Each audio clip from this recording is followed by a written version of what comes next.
The first thing we're going to do, we're going to look at page 8 in your book. You can look at your book or here. So I want you to notice the way that this young lady is sitting at the piano. So notice that her arms, her elbows are kind of in front of her. Okay, what'll happen is if you sit too close to the piano, then your elbows get kind of shoved behind you. Okay, and then of course the fingers are curved and the tips of the fingers are resting on the keys. So we don't want to play with like flat fingers. We want to kind of relax them and let them curve a little bit so they're more natural.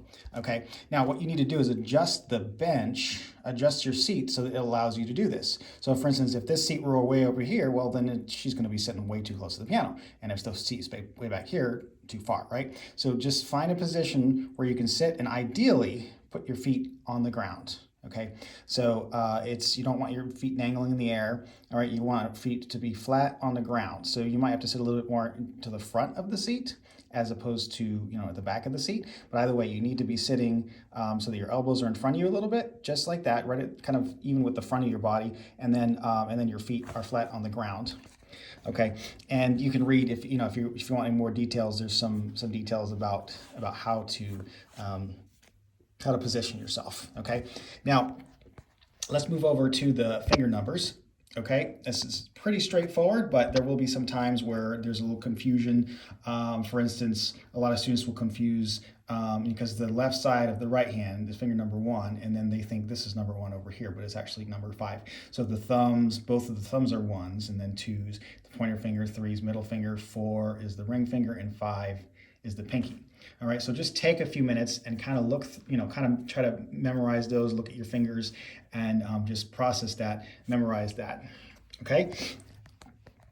And the next thing that you want to do is we're practicing the rounded shape. You can see in his hand how he's got the curved fingers, okay? Not the thumb, but the other fingers, okay? And it says to place your hands in a rounded hand position on your lap and gently scratch finger 1, and then finger 2, and then finger 3 and 4. Okay, so you want to get that. You want to practice this sort of action. Okay, like you're scratching yourself on the leg like that. Okay, so as opposed to this, we don't want straight fingers. Okay, so keep those fingertips round. All right, and then you want to practice on the keyboard.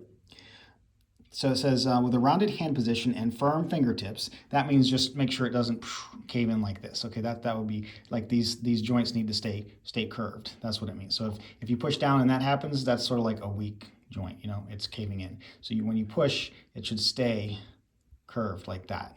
Okay, and that's for all the fingers except of course the thumb. The thumb is, when it pushes down, it's going to be straight, so you don't have to worry about curving the thumb. Okay, so it says choose any white key.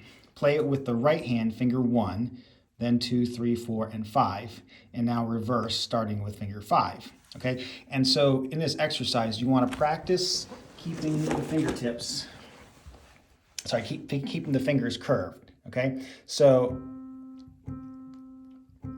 now the thumb, again, you're not going to have to curve the thumb, but it's good to practice just playing that, okay? And then the second finger. So again, it's going to be tough because you're going to want to do this, or the first joint will want to do that, and you'll want to straighten up. So watch out for that. Keep playing the finger until you can play it maybe like 10 times without it caving in, okay? And then the third finger, same thing. And all the way to the pinky. Now watch out for the ring finger. That one's one of the tougher ones. That one tends to be, because it's one of the weaker fingers, it tends to cave in a lot more. So just like I said, stay on the finger. Stay on each finger until you can get it to stay there for at least 10 times. So if you're flopping around and then, keep doing it until you can stay there, and then start counting. 1, 2, 3, 4, and go all the way to 10, okay? And then of course the pinky. Pinky's another one. It's kind of a weak finger, but it's easier to keep that curved than the fourth finger for some reason. Okay, so work through those things in the book, and if you have any questions, let me know.